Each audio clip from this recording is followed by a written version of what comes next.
對於 AI 嗰個功能，或者無論現階段嘅 AI 或者 AI agents 嘅功能嚟講，就係會分開內，即係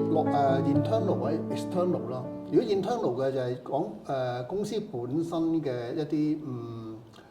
功能上嘅提升。係。咁功能上提升嚟講就係會係公司內務上嘅 operation 工作，一般操作工作。我諗呢一方面嘅，無論係嚟自自動化又好，或者 即係一啲智能化嘅工序，或者透過 AI 嘅提升咧，我諗呢一方面我好有信心就係會見到現階段嘅呢類型嘅 support 咧係好足夠嘅。佢可以絕對係相信係有能力將即係一啲內務性一般操作嘅環境咧係有所改善。而反而最有挑戰或者最未能夠好實在掌握就係利用 AI 如何走入去市場嘅利用，即係或者將 AI 去市場化，即係呢個 AI 嘅工具或 facility 能夠帶出市場化啦。市場化當然就係去做生意啦，做生意你就要接觸客人。喺呢個層面嚟講就係希望 AI 或者 AI agents 嚟講，都係令我容易更加接觸客人。而另一個情況就係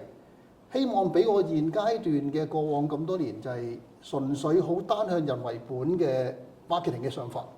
雖然我哋公司都具備即係30年都有唔同年代嘅同事，亦有唔同年代成熟嘅同事。有可以咁講啦，有3至4代唔同嘅同事，包括我自己在內都未退休啊。今時我哋公司具備咗基本基本嘅人為本嘅物流個行業嘅嗰個一般嘅資歷啦。但係呢種唔足夠，希望就係利用 AI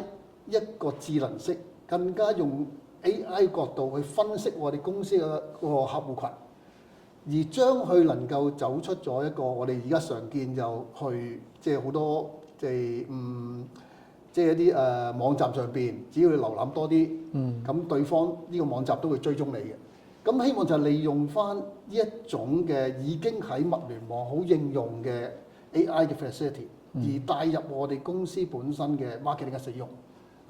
亦甚至用 AI 角度、第三方角度去睇翻我哋公司本身嘅 database。或者公司本身嘅數據，呢個亦係我想期望但係如何能夠將公司本身嘅數據能夠去更加善於利用咧？呢一個亦係需要對 AI 或者 AI